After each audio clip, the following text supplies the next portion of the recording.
In the history of theme parks, no single attraction has captured as devoted a fan base as Disney's Haunted Mansion.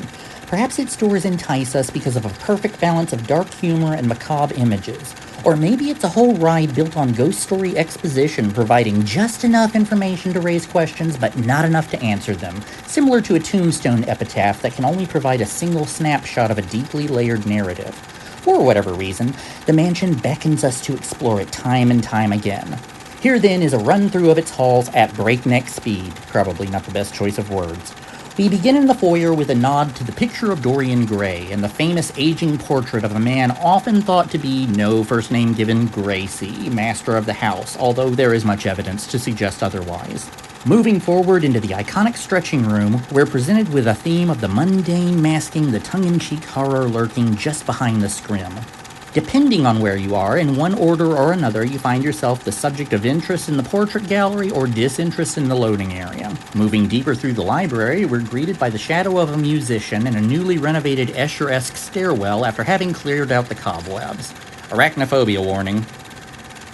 And we're back, just in time to catch a glimpse of the floating candelabra halfway down an endless hallway, a sentence incompatible with the laws of geometry. And in a very rare stroke of luck, you might be greeted by the infamous Night of the Living Dead, who always created more problems than he was worth. The Raven. In the first of between 4 and 5 appearances, the Raven was meant as co-narrator because, you know what makes this ride awesome? More talking.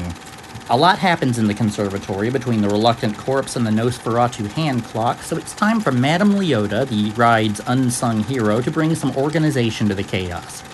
And right there is the phantom called Purpley Shroud, a fan favorite, because the ballroom has everything you'd expect from a Victorian-era celebration. Music, dancing, food, people trying to kill each other, and a chandelier daredevil named Pickwick. We now come to the heart of the attraction. Ha! Kill me. Again, poor word choice. The Attic Bride was the first story conceived for the Haunted Mansion, and as such has been through the most incarnations. There's the Wraith-like version, the more innocent bluish one, Constance Hatchway the Black Widow Bride, and the one standing behind Tony Baxter, You're a Brave Man. This may be the only existing footage of the Hatbox Ghost as it appeared when the ride first opened, discontinued because the lighting in the attic ruined the effect. The original animatronic disappeared, and to this day, no one knows where it is. Ooh. Here's the new one. And finally, we arrive at the largest set piece, the graveyard scene.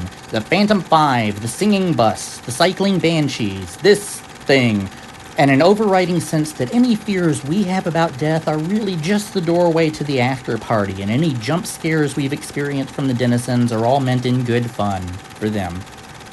In the end, the Haunted Mansion is about accepting the inevitable, the Omega dance, and facing it with a smile or a tear or both. To quote Dexter Holland, what a nightmare come true or a playground if we choose. We are bid a fond farewell for the time being with the gift of an invisible companion to walk us out and a promise that the mansion will remain open house, where it's Halloween every night and there will always be room for us there. Yeah.